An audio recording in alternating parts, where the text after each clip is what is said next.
Good morning friends, welcome to the mission success happy. Friends, आप लोग को यहाँ पे घटना चक्र का बुक स्टार्ट है और इसमें फ्रेंड्स आप लोग को बीपीएससी, बीएसएससी और बिहार दरोगा के लिए सभी इंपॉर्टेंट क्वेश्चन है। तो इसको हम लोग देखेंगे अच्छे से और यह आपको 2024 एडिशन है और इस वीडियो में वीडियो जो है 4 नंबर का होने वाला है। ठीक है, यानी कि यह चौथा क्लास होगा। इसके पहले 3 अपलोड कर दिया गया है। ठीक है, 3 तक यानी 3 क्लास तक यहाँ अपलोड कर दिया गया है। तो फ्रेंड्स, इसको प्रतिदिन आप लोग 8 बजे इसको ज़रूर देखिए और यह भौतिक शास्त्र का इसमें प्रश्न होगा। इसके बाद जब यह समाप्त, आज यह समाप्त हो जाएगा और कल से इसमें स्टार्ट हो जाएगा आपको रसायन शास्त्र। तो देखिए, देखते देखते ही समाप्त सभी हो गया है। तो इसको फ्रेंड्स आप लोग अच्छे से देखते चलिए, क्योंकि यह एग्ज़ाम में बहुत ही फ़ायदा यहाँ से मिलने वाला है।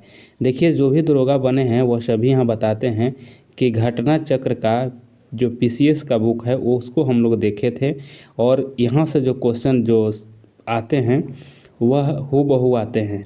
तो इसीलिए फ्रेंड्स आप लोग इसको अच्छा से ज़रूर देखिएगा। चलिए देखते हैं हम लोग कि कहाँ कहाँ से यहाँ पे कंप्लीट हो गया है, कौन कौन से चैप्टर। तो यहाँ पे देखिए फ्रेंड्स, भौतिक शास्त्र में सभी इसमें हम लोग यह चैप्टर समाप्त हो गया। गुरुत्वाकर्षण के अधीन गति, प्रकाश, ऊष्मा और ऊष्मागतिकी, तरंग और ध्वनि भी समाप्त हो गया और विद्युत धारा भी यहाँ पे कंप्लीट हो गया। इसमें आपको आज चालकता से स्टार्ट होगा और नाभिकीय भौतिक और कंप्यूटर एवं सूचना प्रौद्योगिकी, अंतरिक्ष प्रौद्योगिकी, प्रमुख वैज्ञानिक एवं आविष्कार और विविध, यहाँ पे इतना आज होने वाला है इस वीडियो में। ठीक है, तो इसको फ्रेंड्स देखिए, यह देखते देखते ही समाप्त हो गया। इतना हम लोग नहीं सोचे थे, लेकिन 3 वीडियो में ही यहाँ तक कंप्लीट हो गया सभी। तो हम इसको देखते चलेंगे अच्छे से और देखिए यहाँ पे रसायन विज्ञान कल से स्टार्ट हो जाएगा। तो फ्रेंड्स आप लोग अच्छा से ज़रूर देखिए और कंटिन्यूटी बनाइए। और फ्रेंड्स, अगर चैनल पहली बार हैं तो सब्सक्राइब कर लीजिएगा और वीडियो को एक बार शेयर ज़रूर कीजिएगा। तो चलिए स्टार्ट करते हैं। यहाँ पे देखते हैं चालकता से प्रश्न फ्रेंड्स, क्योंकि देखिए हम लोग नहीं सोचे थे कि इतना जल्दी समाप्त होगा, लेकिन यहाँ पे 3 वीडियो में ही समाप्त हो गया। यानी चौथा वीडियो यह हो जाएगा आज और चौथा वीडियो में यह कंप्लीट हो जाएगा पूरा भौतिक शास्त्र। तो फ्रेंड्स प्रतिदिन देखना है, ज़्यादा देरी का टाइम का नहीं रहता है वीडियो। यह सिर्फ 35 से लेकर के 40 मिनट के अंदर में ही यह वीडियो समाप्त हो जाती है। तो फ्रेंड्स आप लोग देखते चलिए। तो चलिए यहाँ पे पहला क्वेश्चन स्टार्ट करते हैं कि ओम मीटर मात्रक है। ओम मीटर जो है किसका मात्रक होगा? तो यह प्रतिरोधकता का होगा। ओम मीटर मात्रक का प्रतिरोधकता का, ठीक है, प्रतिरोधकता का। चलिए आगे इसके बारे में समझ लेते हैं थोड़ा सा। यहाँ पे देखिए, किसी पदार्थ की वैद्युत प्रतिरोधकता से उस पदार्थ द्वारा विद्युत धारा के प्रवाह का विरोध करने की क्षमता का पता चलता है और कम प्रतिरोधकता वाले पदार्थ आसानी से विद्युत आवेश को चलने देती है, ठीक है, चलने देते हैं। और इसकी एसआई मात्रक जो है ओम मीटर होता है। ठीक है, इसकी एसआई मात्रक ओम मीटर होता है। यहाँ पे देखिए, वैद्युत प्रतिरोधकता बराबर क्या होगा? R into A by L होगा। ठीक है, जहाँ R जो है पदार्थ का विद्युत प्रतिरोध है जो कि यहाँ पे ओम में है। ठीक है, और एल क्या है? तो पदार्थ के टुकड़े की धारा की दिशा में लंबाई है मीटर में। और यहाँ ए जो है आपको कि धारा की दिशा के लंबवत पदार्थ के अनुप्रस्थ काट का क्षेत्रफल हो जाएगा और वर्ग मीटर में होगा। ठीक है, चलिए 2 नंबर प्रश्न देखते हैं कि अर्धचालक वे सामग्रियां हैं जिनमें निम्न गुण होते हैं। तो ऑप्शन यहाँ पे बी इसका सही हो जाए कि विद्युत चालकता धातुओं की चालकता से कम होती है। अर्धचालक वे सामग्रियां हैं जिसमें निम्न गुण होते हैं, तो विद्युत चालकता धातुओं की चालकता से कम होती है। ऑप्शन बी इसका सही हो जाएगा। चलिए आगे यहाँ पर देख लेते हैं। 3 नंबर प्रश्न है। 3 नंबर में यहाँ पे है कि अतिचालक का लक्षण होगा। तो अतिचालक का लक्षण क्या होता है? शून्य पारगम्यता होता है। अतिचालक का लक्षण कैसा होता है? तो शून्य पारगम्यता होता है। आगे यहाँ पे इसके बारे में समझ लेते हैं। यहाँ देखिए कि वर्ष 1911 में डच भौतिक वैज्ञानिक एच के ओनेस जो है 1853 से 1926 ने प्रतिरोध पर ताप के प्रभाव का अध्ययन किया। इन्होंने धातुओं के कुछ नमूनों को कुछ केल्विन ताप तक ठंडा करके उसे विद्युत प्रतिरोध की माप की। ओनेस ने, किसने? ओनेस ने, ठीक है, ओनेस को यह जानकर आश्चर्य हुआ कि 4.2 के ताप पर पारे का विद्युत प्रतिरोध शून्य होता है। ठीक है, हो जाता है। और यह पाया गया कि न्यून ताप पर अनेक ताप और यौगिक के भी ऐसा ही व्यवहार दर्शाते हैं। ऐसा व्यवहार करने वाले पदार्थों को अतिचालक कहते हैं। अतिचालक कोई प्रतिरोध वस्तुतः नहीं करते, इसीलिए उन्हें ऊर्जा ह्रास के बिना विद्युत धारा प्रवाहित होती है। आगे यहाँ पे देख लेते हैं कि विद्युत प्रवाह होते समय ऊर्जा का कोई ह्रास नहीं होता है और यही कारण है कि एक स्थान से दूसरे स्थान को विद्युत के संचरण में अतिचालकों का दक्षतापूर्वक उपयोग किया जा सकता है। और अतिचालकों का दूसरा अनिवार्य गुण यह है कि वे चुंबकीय बल को अपने सतह पर ही रोक लेते हैं या अपने भीतर प्रवेश नहीं करने देते हैं, अर्थात इनकी चुंबकीय पारगम्यता शून्य होती है। यह बात कुल टोटल मिला करके समझ लीजिए कि यहाँ पे कि अतिचालक का जो लक्षण होता है वह शून्य पारगम्यता होता है। चलिए आगे यहाँ पे देख लेते हैं। 4 नंबर प्रश्न है। 4 नंबर में है कि गर्म करने पर एक अर्धचालक का प्रतिरोध होगा। जब गर्म करिएगा तो अर्धचालक का प्रतिरोध क्या होगा, तो ऑप्शन बी होगा, घट जाएगा। ठीक है, जब गर्म करने के बाद क्या होता है कि यह घट जाता है। आगे इसके बारे में यहाँ देख लेते हैं कि अर्धचालक ऐसे ठोस पदार्थ है जिनकी विद्युत प्रतिरोधकता चालकों से अधिक परंतु कुचालकों से कम होते हैं। अर्धचालक का प्रतिरोध ताप बढ़ने पर कम हो जाता है। अगर अर्धचालक पर ताप बढ़ाइएगा तो उसका जो है ना प्रतिरोध का ताप बढ़ाने पर वह कम हो जाएगा। ठीक है, तो यहाँ पे क्या था इसका कि गर्म करने पर अर्धचालक का प्रतिरोध जो हो जाएगा वह क्या होगा, घट जाएगा। चलिए आगे यहाँ पर देख लेते हैं। 5 नंबर प्रश्न है कि एक सुचालक को दूसरे चार्ज किए गए सुचालक के पास लाकर बिना संपर्क बनाए चार्ज करने की प्रक्रिया कहलाती है। तो यहाँ पे क्या होगा, यहाँ प्रेरण हो जाएगा। ठीक है, ऑप्शन ये हो जाएगा। एक सुचालक को दूसरे चार्ज किए गए सुचालक के पास लाकर बिना संपर्क बनाए चार्ज करने की प्रक्रिया क्या कहलाती है, प्रेरण कहलाती है। आगे यहाँ पर देख लेते हैं। यहाँ पे है कि एक सुचालक को दूसरे चार्ज किए गए सुचालक के पास लाकर बिना संपर्क बनाए चार्ज करने की प्रक्रिया को प्रेरण कहते हैं। 6 नंबर प्रश्न देखते हैं कि निम्नलिखित में से कौन सा तरल बिजली का कुचालक है। ठीक है, तरल बिजली का कुचालक इसमें से कौन हो जाएगा, तो ऑप्शन डी हो जाएगा कि उपरोक्त में से कोई नहीं है। चलिए इसकी व्याख्या देख लेते हैं। देखिए, नींबू का रस, नमकीन पानी तथा संतरे का जूस अपनी प्रकृति में आयनिक होते हैं, अतः यह सभी विद्युत के सुचालक हैं, इसीलिए उपयुक्त विकल्प डी होगा।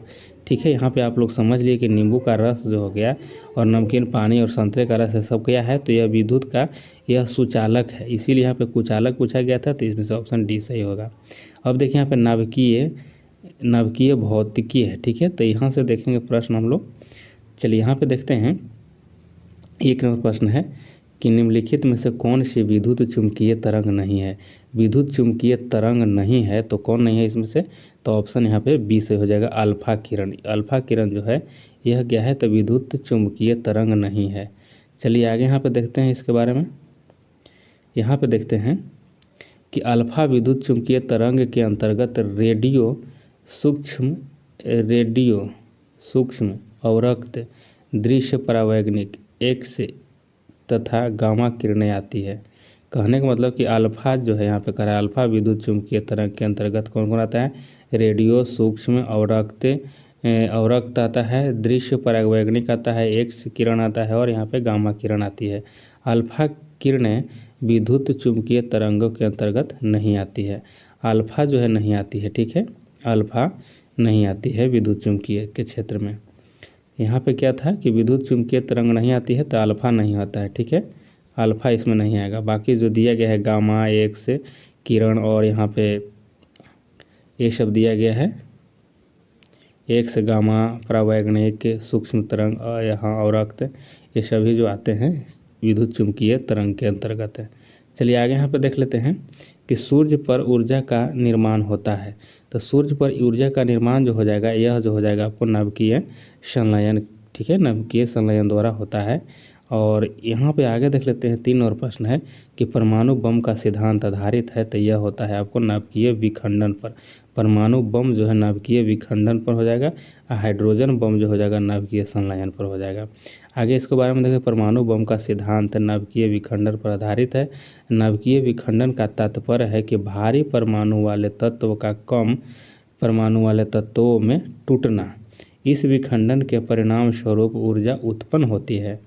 चलिए आगे यहाँ पे देख लेते हैं हाइड्रोजन बम। यहाँ पे अब है, देखिए हाइड्रोजन बम जो है यह जो है किसके सिद्धांत पर आधारित है, तो यह क्या हो जाएगा, यह ऑप्शन बी हो जाएगा, अनियंत्रित संलयन अभिक्रिया हो जाएगा। ठीक है, हाइड्रोजन बम जो हो जाएगा अनियंत्रित संलयन प्रक्रिया, यहाँ पे सही हो जाएगा।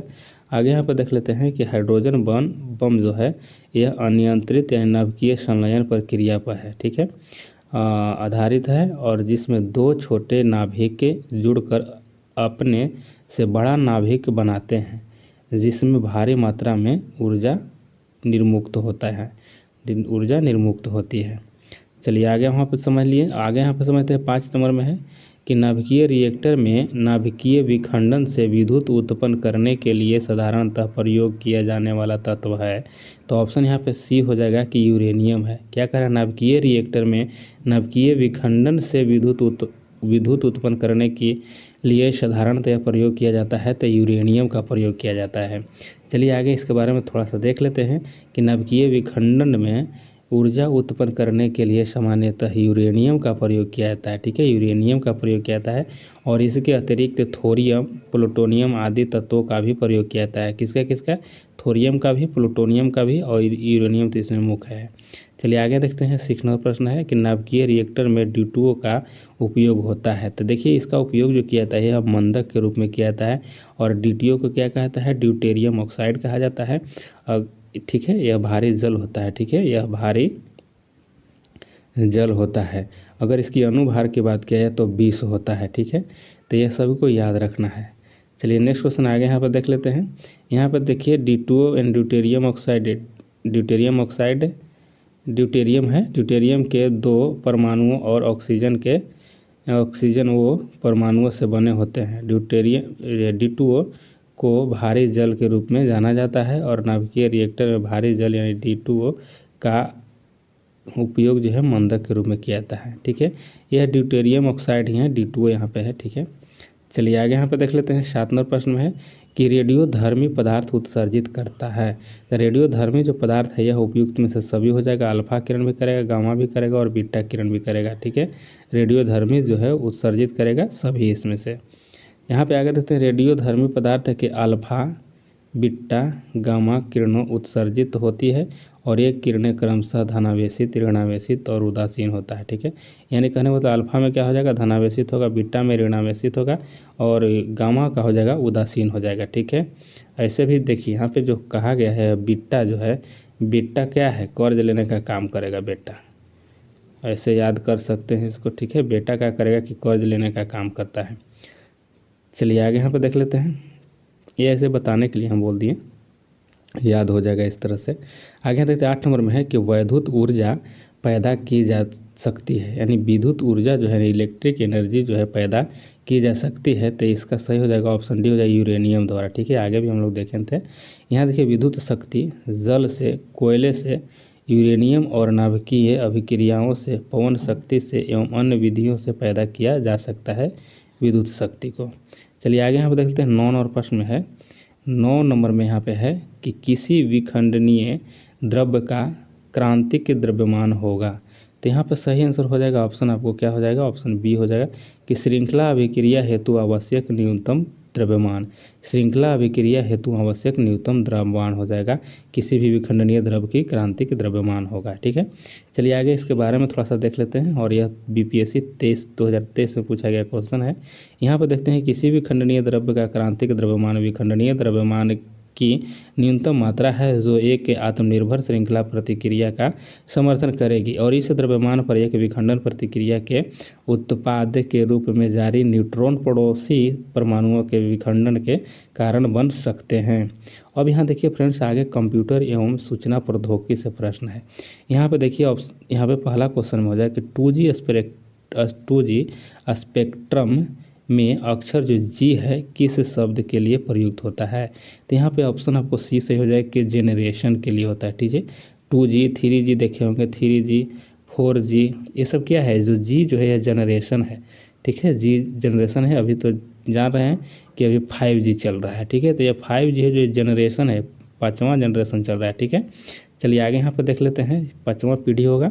आगे देखिए 2G दूसरी पीढ़ी की बेतार संचार प्रौद्योगिकी है। 2G स्पेक्ट्रम में अक्षर जो जी है जनरेशन अर्थात पीढ़ी के लिए प्रयुक्त हुआ है। चलिए आगे यहाँ पर देख लेते हैं, 2 नंबर प्रश्न में है कि एक प्रिंटर की गुणवत्ता किससे निर्धारित की जाती है। तो इसका सही आंसर ऑप्शन आपको सी हो जाएगा, बिंदु प्रति इंच। ठीक है, बिंदु प्रति इंच हो जाएगा। एक प्रिंटर गुणवत्ता किससे निर्धारित होगा, तो यह बिंदु प्रति इंच से होगा। चलिए आगे यहाँ पर देख लेते हैं कि एक प्रिंटर की गुणवत्ता बिंदु प्रति इंच से निर्धारित की जाती है। डॉट पैड इंच को DPI के रूप में भी परिभाषित किया जाता है। आगे यहाँ पर देख लेते हैं, 3 नंबर प्रश्न में है। 3 नंबर में है कि निम्नलिखित, यहाँ देखते हैं कि निम्नलिखित में से कौन सी कंप्यूटर भाषाएं हैं। और यहाँ देखना है कि कौन इसमें कंप्यूटर भाषा है। तो यहाँ पे देखिए ऑप्शन डी हो जाएगा, यानी उपयुक्त में से सभी है। यानी कोरबा भी है, पाइथन भी है और जावा भी है और यहाँ पे एस्क्यूएल भी है। ठीक है, यह भी सब, ये चारों इसमें सही हो जाएगा, सभी कंप्यूटर का भाषा ही है। चलिए आगे यहाँ पे देख लेते हैं, इसके बारे में भी थोड़ा सा देख लीजिए। यहाँ जो है थोड़ा छोटा करते हैं। यहाँ पे देखिए कि प्रश्नगत दिए गए विकल्प में सभी कोबरा, पाइथन, एस्क्यूएल तथा जावा कंप्यूटर की भाषाएं हैं। पाइथन सामान्य कार्य के लिए उच्च स्तरीय प्रोग्रामिंग भाषा है। एस्क्यूएल जो है, एस्क्यूएल एक उच्च स्तरीय प्रोग्रामिंग भाषा है और यह भाषा वीडियो गेम मेमोरी बैंडविड्थ के लिए प्रयोग की जाती है। चलिए आगे यहाँ पर 4 नंबर प्रश्नों को देखते हैं कि हाल ही में समाचारों में देखी गई कि चैट जीपीटी में जीपीटी का पूर्ण रूप क्या है। यह देखिए 2023 में क्वेश्चन पूछा गया था। तो देखिए चैट जो जीपीटी है, जीपीटी का मतलब यहाँ पूछा गया है। तो ये ऑप्शन आपको एक हो जाएगा कि जेनरेटिव प्री ट्रेड ट्रांसफॉर्मर है। ठीक है, जेनरेटिव प्री ट्रेड ट्रांसफॉर्मर हो जाएगा इसका सही आंसर। चलिए आगे यहाँ पर देख लेते हैं। यहाँ पे है कि चैट जीपीटी एक कृत्रिम बुद्धि चैटबॉट है जिसे वर्ष 2022 में सैन फ्रांसिस्को स्थित AI अनुसंधान कंपनी ओपन एआई द्वारा विकसित किया गया है। और चैट जीपीटी में संदर्भित जीपीटी का अर्थ होता है जेनरेटिव प्री ट्रेड ट्रांसफॉर्मर है। ट्रांसफॉर्मर डेटा के अनुक्रमों में लंबी दूरी के पैटर्न खोजने के लिए विशेष एल्गोरिदम है। ठीक है, यह हो गया। और आगे यहाँ पे देख लेते हैं, 5 नंबर प्रश्न है कि निम्नलिखित में से कौन एक कंप्यूटर की भाषा नहीं है।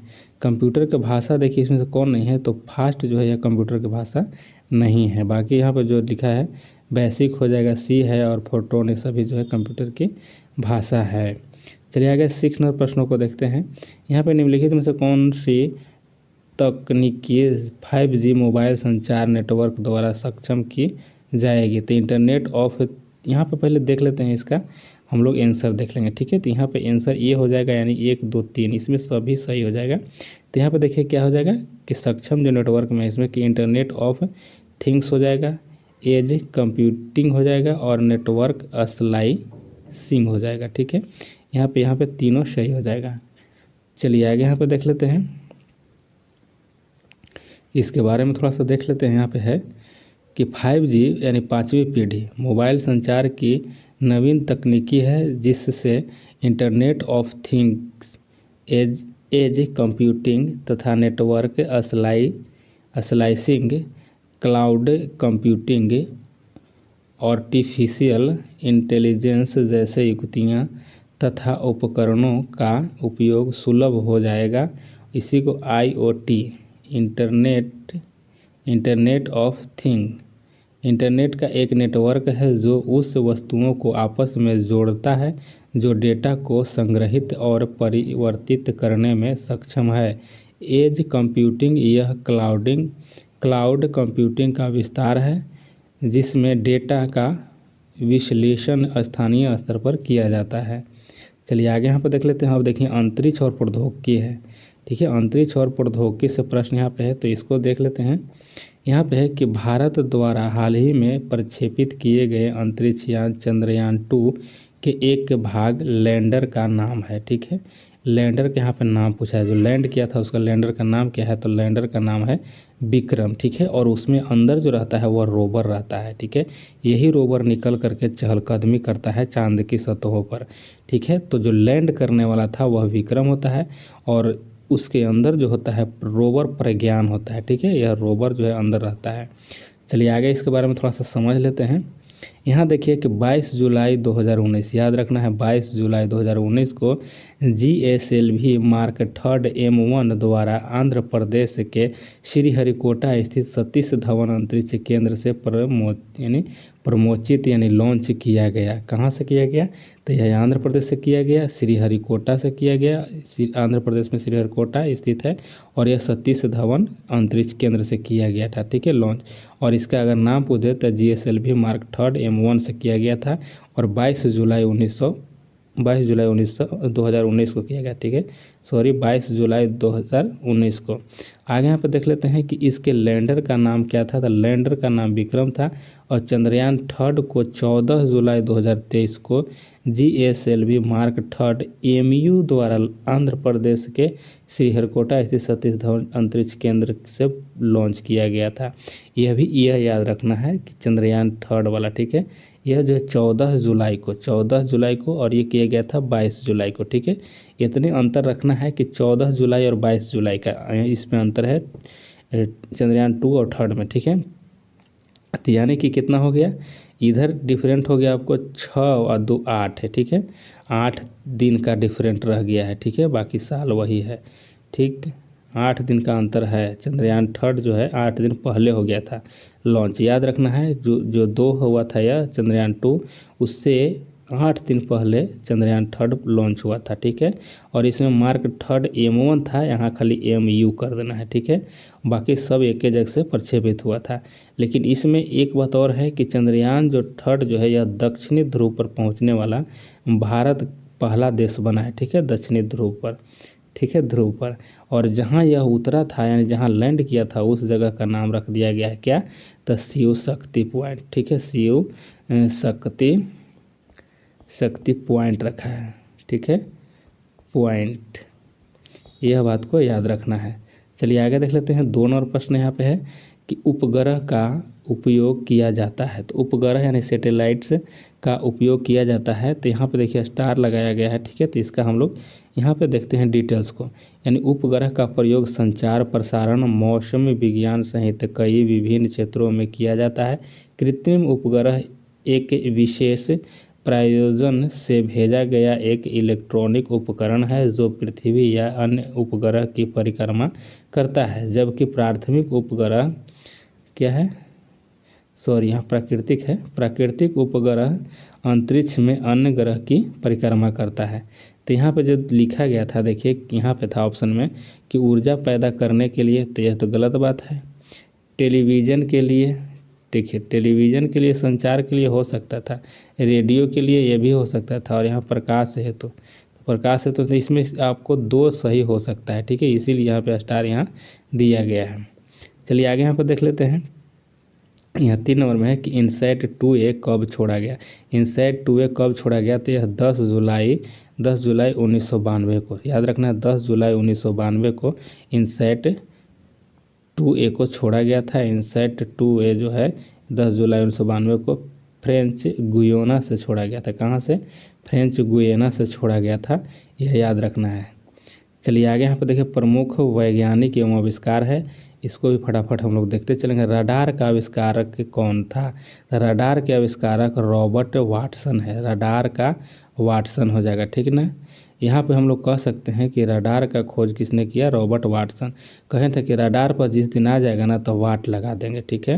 रडार पर जिस दिन वाट आ जाएगा उस दिन वाट लगा देंगे, इस तरह से याद कर सकते हैं कि रडार वाटसन, ठीक है। रडार पाया तो वाट लगाने के लिए तैयार था, तो रडार पाया तो वाट लगाएगा यानी वाटसन हो जाएगा, ठीक है। याद रखना है, रडार का आविष्कारक रॉबर्ट वाटसन हो जाएगा। चलिए इसके बारे में थोड़ा सा और देख लेते हैं।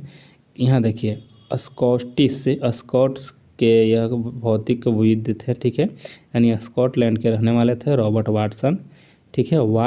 रॉबर्ट वाटसन वाट ने वर्ष 1935 में पहला प्रायोगिक रडार, ठीक है, रडार का देखिए यहाँ पे रेडियो डिटेक्शंस एंड रेंजिंग होता है इसका फुल फॉर्म, ठीक है। तो रडार व्यवस्था का विकास किया था और द्वितीय विश्व युद्ध में इस व्यवस्था का उपयोग हवाई हमलों से पूर्व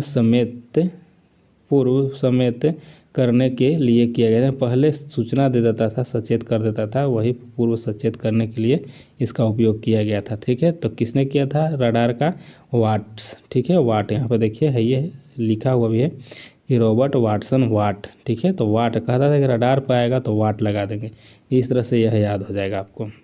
चलिए आगे देखते हैं। सर सीवी रमन को भौतिक का नोबेल पुरस्कार प्राप्त हुआ था। तो देखिए भौतिक में नोबेल पुरस्कार इनको मिला था 1930 में, और देखिए 1930 में इनको नोबेल पुरस्कार मिल गया, लेकिन इनको भारत रत्न भी दिया गया था। तो देखिए यह 30 यानी सबसे पहले इनको मिला क्या, तो नोबेल पुरस्कार मिला, लेकिन इनको जब मिला यह भारत रत्न, यह 1954 में मिला था, ठीक है। इनको 1954 में लगभग मिला है, 1954 सही होगा, इनको मिला भारत रत्न। काहे मिला, देखिए भारत में यहाँ समझा गया कि अरे भाई तो भारत के वैज्ञानिक है और इनको नोबेल पुरस्कार मिल गया, तो कम से कम अपना देश का तो भारत रत्न देना चाहिए। तो इसी को सोच करके 30 में इनको जब मिला तो यहाँ पे 1954 में इनको भारत रत्न भी दिया गया। चलिए आगे यहाँ पे देख लेते हैं। देखिए भौतिक शास्त्र के लिए नोबेल पुरस्कार प्राप्त करने वाले पहले भारतीय डॉक्टर चंद्रशेखर वेंकट रमन थे, और इन्होंने 1930 ईस्वी में यह पुरस्कार प्राप्त किया था, ठीक है। चलिए यहाँ पे सभी हम लोग लिस्ट देख लेते हैं कि कौन कौन किनको नोबेल पुरस्कार मिला है। रविंद्रनाथ टैगोर के मिला है साहित्य के क्षेत्र में, और यह 1913 में मिला है, याद रखना है। और गीतांजलि के लिए मिला है, ठीक है, गीतांजलि के लिए मिला था, ठीक। सीवी रमन को भौतिक के क्षेत्र में मिला है और यह 1930 में, और रमन प्रभाव की खोज के लिए मिला था। और इन्हीं के रमन प्रभाव खोज के लिए ही 28 फरवरी को यह विज्ञान दिवस मनाया जाता है, राष्ट्रीय विज्ञान दिवस मनाया जाता है। तो 28 फरवरी को इन्हीं के खोज यानी रमन प्रभाव के खोज के लिए ही दिया गया था, और इसी के खुशी में यहाँ 28 फरवरी को विज्ञान दिवस मनाया जाता है। चलिए आगे यहाँ देख लेते हैं। हरगोविंद खुराना यह चिकित्सा से संबंधित थे और इनको कब मिला था, तो 1968 में। आगे सुब्रमण्यम चंद्रशेखर थे, इनको भौतिक के क्षेत्र में मिला था तो 1983 में। मदर टेरेसा शांति के क्षेत्र में इनको मिला था कब, तो यह 1979 में मिला था। अमर्त्य सेन अर्थशास्त्र में मिला था 1998 में। और यहाँ पर देखिए वी रामकृष्णन जो है इनको रसायन के क्षेत्र में 2009 में मिला। कैलाश सत्यार्थी को शांति के क्षेत्र में 2014 मिला, और अभिजीत बनर्जी को मिला था यह 2019 में। चलिए आगे यहाँ पर 3 और प्रश्नों को देखते हैं कि टेलीस्कोप की खोज किस वैज्ञानिक ने की थी। टेलीस्कोप की खोज गैलीलियो किया था, ठीक है। टेलीस्कोप की खोज किसने, तो गैलीलियो किया था। चलिए आगे यहाँ पर देख लेते हैं। यहाँ है कि इस सदी की शुरुआत में हवाई जहाज़ का आविष्कार किसने किया था, तो हवाई जहाज़ का राइट ब्रदर्स के द्वारा किया गया था, ठीक है। यहाँ पे हवाई जहाज़ का खोज किसने किया, तो राइट ब्रदर्स के द्वारा किया गया था। आगे देख लेते हैं। यहाँ पे है कि आधुनिक टेलीफोन उपयोग करता है, तो यहाँ पे हो जाएगा रेडियो तरंग का, ठीक है। आधुनिक टेलीफोन उपयोग करता है तो रेडियो तरंग का। चलिए आगे यहाँ पर देख लेते हैं। विविध का क्वेश्चन अब आ गया है, और सभी इंपॉर्टेंट ये भी क्वेश्चन है। आगे यहाँ देखते हैं। घड़ी में प्रयोग होने वाले क्वार्ट्ज क्रिस्टल होते हैं, तो इसका बी हो जाएगा कि सिलिकॉन डाइऑक्साइड का होता है, ठीक है। इसका ऑप्शन बी सही हो जाएगा। चलिए आगे यहाँ पर देख लेते हैं। यहाँ पर देखिए गॉड पार्टिकल है, तो गॉड पार्टिकल इसमें से क्या हो जाएगा, यह हो जाएगा हिग्स बोसोन हो जाएगा, हिग्स बोसोन। चलिए इसके बारे में डिटेल्स थोड़ा सा देख लेते हैं। यहाँ पे है कि हिग्स बोसॉन एक मूल कण है, जिसकी प्रथम परिकल्पना वर्ष 1964 ईस्वी में किया गया और इसका प्रायोगिक सत्यापन 14 मार्च 2013 को किया गया है। वैज्ञानिक समुदाय के बाहर और मीडिया द्वारा अक्सर इस कण को ईश्वरीय कण या गॉड पार्टिकल उपनाम से संदर्भित किया जाता है। हिग्स बोसन कण जो है की खोज करने वाले वैज्ञानिक की जोड़ी ब्रिटेन के पीटर डब्ल्यू हिग्स तथा बेल्जियम के डब्ल्यू एंगलर्ट को 2013 के भौतिक विज्ञान के क्षेत्र में नोबेल पुरस्कार मिला। किसको मिला? तो पीटर डब्ल्यू हिग्स को और बेल्जियम के एक थे डब्ल्यू एंगलर्ट को मिला था। ठीक है, चलिए आगे यहाँ पे देख लेते हैं। 2012 में CERN यूरोपीय प्रयोगशाला में एक बहुचर्चित गॉड कण की खोज की गई थी और इस कण का वैज्ञानिक नाम क्या था? तो यह हिग्स बोसन था। ठीक है, यही हिग्स बोसन था। चलिए आगे यहाँ पर देख लेते हैं। यह तो हम लोग देख ही लिए आगे। ठीक है, चलिए अब 4 नंबर प्रश्नों को देखते हैं। यहाँ पे है क्रोमेटोग्राफी की तकनीक का प्रयोग होता है। तो क्रोमेटोग्राफी तकनीक का प्रयोग यहाँ पे देख लेते हैं। यहाँ स्टार दिया गया है तो इसके बारे में हम लोग डिटेल्स देखेंगे। यहाँ पे देखते हैं डिटेल्स में कि किसी मिश्रण से विभिन्न पदार्थों को अलग करने में क्रोमेटोग्राफी तकनीक का प्रयोग जो है होता है। यानी क्या करें, किसी मिश्रण से विभिन्न पदार्थों को अलग करने के लिए इसका प्रयोग होता है क्रोमेटोग्राफी का। क्रोमेटोग्राफी तकनीक का उपयोग मुख्यतः विटामिन और प्रोटीन के पृथक्करण में किया जाता है। यानी विटामिन और प्रोटीन को अलग करने के लिए इसका प्रयोग किया जाता है। प्रारंभ में क्रोमेटोग्राफी तकनीकों का उपयोग जो है पदार्थ को उनके रंग के आधार पर अलग करने के लिए किया जाता था। आगे यहाँ पर देख लेते हैं 5वें प्रश्न के निम्नलिखित में से कौन सा फोटो इलेक्ट्रिक उपकरण डिजिटल अनुप्रयोगों के लिए सबसे उपयुक्त है। ऑप्शन बी हो जाएगा कि फोटो वोल्टिक सेल। ठीक है, फोटो वोल्टिक सेल हो जाएगा। चलिए आगे यहाँ पर देख लेते हैं। यहाँ पर 6 नंबर प्रश्न है कि LED प्रकाश उत्सर्जक डायोड। ठीक है, इसको क्या कहा गया है? प्रकाश उत्सर्जक डायोड LED के संदर्भ में कौन सा कथन गलत है? तो ऑप्शन यहाँ पर सी इसमें गलत है कि LED में पारा प्रयुक्त होता है जो मनुष्य के लिए हानिकारक है। चलिए यहाँ आगे देख लेते हैं इसके बारे में थोड़ा सा। यहाँ पे देखिए LED प्रकाश उत्सर्जक डायोड एक अर्धचालक उपकरण है जो विद्युत धारा प्रवाहित होने पर प्रकाश उत्पादन करता है और इसके मिश्रण में gallium phosphide, indium gallium nitride आदि का उपयोग किया जाता है। इसमें पारा Hg का उपयोग नहीं किया जाता है, यही गलत है इसमें। चलिए आगे यहाँ पर देख लेते हैं। 7 नंबर प्रश्न है। 7 नंबर में कि निम्नलिखित में से कौन सा फोटो इलेक्ट्रिक उपकरण डिजिटल अनुप्रयोगों के लिए सबसे उपयुक्त है? तो ऑप्शन ये हो जाएगा फोटो वोल्टिक सेल, वही हो जाएगा। ठीक है, चलिए आगे इसको देख लिए हम लोग। यहाँ पे 8 का देखते हैं कि निम्नलिखित में से ग्रीन हाउस गैस है। देखिए यहाँ पे ई हो जाएगा। ठीक है, ई हो जाएगा, यानी कि इसमें एक से अधिक हो जाएगा। चलिए आगे यहाँ पे देख लेते हैं इसका कि ग्रीन हाउस गैस पृथ्वी के वायुमंडल में मौजूद वे गैस हैं जो पृथ्वी के परावर्तित होने क्या कह रहा है जो पृथ्वी से परावर्तित होने वाली विकिरणों को रोककर वायुमंडल को गर्म बनाए रखती है। कुछ प्रमुख ग्रीन हाउस गैस निम्नलिखित है, जैसे कार्बन डाइऑक्साइड हो गया, मीथेन हो जाएगा, नाइट्रस ऑक्साइड हो जाएगा, जलवाष्प हो जाएगा, यहाँ पर क्या है हाइड्रोफ्लोरोकार्बन हो जाएगा और ओजोन हो जाएगा। और इस प्रकार प्रश्न में एक से अधिक विकल्प सही होगा। ठीक है, चलिए आगे यहाँ पे देख लेते हैं। 9 नंबर में कि निम्नलिखित में से कौन धातु अर्धचालक के रूप में ट्रांजिस्टर में प्रयोग होता है? तो अर्धचालक के रूप में ट्रांजिस्टर में प्रयोग होता है जर्मेनियम होता है। चलिए आगे यहाँ पर 10 नंबर प्रश्न देखते हैं कि प्रथम भारतीय उपग्रह आर्यभट्ट कब छोड़ा गया? तो देखिए यह ऑप्शन आपको हो जाएगा कौन? यह हो जाएगा बी हो जाएगा 19 अप्रैल 1975 को। प्रथम जो भारतीय उपग्रह आर्यभट्ट था यह छोड़ा गया 19 अप्रैल 1975 को। फ्रेंड्स, यहाँ पे आप सभी को भौतिक का प्रश्न समाप्त हो गया और कल यानी कि आप लोग को केमिस्ट्री स्टार्ट हो जाएगा। ठीक है, यानी कि रसायन विज्ञान स्टार्ट हो जाएगा आप लोग को। तो फ्रेंड्स, आप लोग वीडियो को एक बार शेयर जरूर कीजिएगा और प्रतिदिन आप लोग 8 बजे यह वीडियो ज़रूर देखिए। इसको इसी तरह से धीरे धीरे करके सभी को समाप्त कर देंगे हम पूरी बुक को। तो आप लोग कंटिन्यूटी बनाइए और वीडियो को एक बार शेयर भी ज़रूर कीजिएगा।